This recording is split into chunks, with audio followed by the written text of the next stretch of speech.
നമസ്കാരം. നരേന്ദ്രമോദി സർക്കാർ അധികാരത്തിൽ എത്തിയത് അന്നു മുതലാണ് പാകിസ്ഥാനിലെ തീവ്രവാദത്തിനെതിരെ നിരന്തരം ശബ്ദമുയർത്തുന്ന ഒരു നേതാവായി അല്ലെങ്കിൽ ഒരു പാർട്ടിയായി BJP മാറിയത്. കൂടാതെ BJP അധികാരത്തിൽ വന്നതോടെ പാകിസ്ഥാനിലെ തീവ്രവാദികൾക്ക് ശനിദേശം ആരംഭിച്ചു. കൂടാതെ ഉറിയിലും പുൽവാമയിലും പാകിസ്ഥാൻ ഭീകരാക്രമണം നടത്തിയതോടെ മോദി ഒരു വ്യത്യസ്തമായ ഒരു തിരിച്ചടിയാണ് നൽകിയത്. അതോടെ പാകിസ്ഥാനിൽ വലിയ രീതിയിൽ അജ്ഞാതരുടെ ഒരു വിളയാട്ടമാണ് പിന്നെ നമ്മൾ കാണാൻ തുടങ്ങിയത്. വർഷങ്ങൾക്ക് മുമ്പ് ഇന്ത്യയിൽ ഭീകരാക്രമണം നടത്തിയ ഓരോന്നിനെയും അങ്ങ് കാലാപുരിയിലേക്ക് നമ്മൾ അയച്ചുകൊണ്ടിരിക്കുകയാണ്.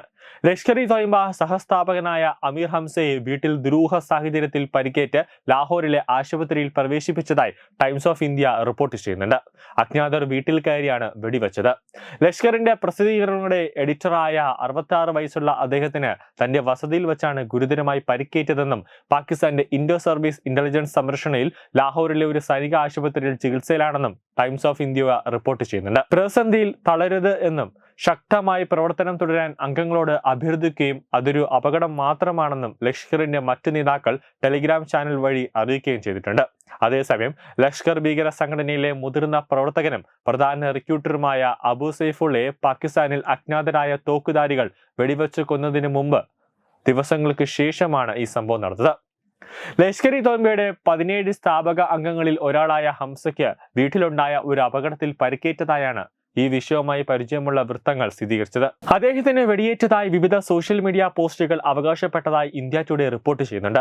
പാകിസ്ഥാനിലെ സീഡ് പ്രവിശ്യയിൽ ലഷ്കർ-ഇ തൊയ്ബ ഭീകരൻ റസൂല നിസാനി അഥവാ അബു സൈഫുള്ള അജ്ഞാതരുടെ വെടിയേറ്റ് കൊല്ലപ്പെട്ടതിന് തൊട്ടു പിന്നാലെയാണ് ഈ സംഭവവികാസം ഉണ്ടായതെന്നാണ് ഉദ്യോഗസ്ഥരെ ഉദ്ധരിച്ച് PTIയും റിപ്പോർട്ട് ചെയ്യുന്നത്. പാക് ഭരണകൂടത്തിന്റെ സുരക്ഷയിലായിരുന്നു നിസാനി. ആ ദിവസം വീട്ടിൽ നിന്നും ഇറങ്ങിയതിന് തൊട്ടു പിന്നാലെ സിഡ്ലിലെ മാറ്റിയിലെ ഒരു റെഡ് ക്രോസിന് സമീപം വച്ച് ആക്രമിക്കപ്പെടുകയായിരുന്നു.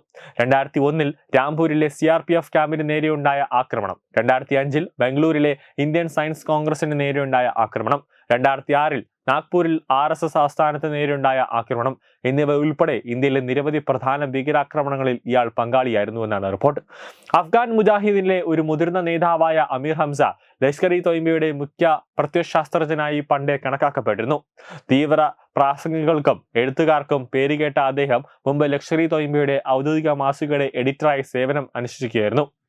2002 കാഫില അദ്വൈത് ഔർ അഷാദ ഉൾപ്പെടെ നിരവധി പുസ്തകങ്ങൾ രചിക്കുകയും ചെയ്തു. 2018 ലഷ്കർ-ഇ തൊയ്ബയുമായി ബന്ധപ്പെട്ട ചാരിറ്റി സംഘടനകളായ ജമാഅത്ത് ഉദ് ദവ, അതോടൊപ്പം തന്നെ ഫലാഹ്-ഇ ഇൻസാനിയത്ത് ഫൗണ്ടേഷൻ എന്നിവയ്ക്കെതിരെ പാകിസ്ഥാൻ അധികാരികൾ സാമ്പത്തിക നടപടികൾ സ്വീകരിച്ചതിനെ തുടർന്ന് ഹംസ ഗ്രൂപ്പിൽ നിന്നും അകന്നു നിൽക്കുകയായിരുന്നു. ന്യൂസ് ഡെസ്ക് തത്വമൈ ന്യൂസ്.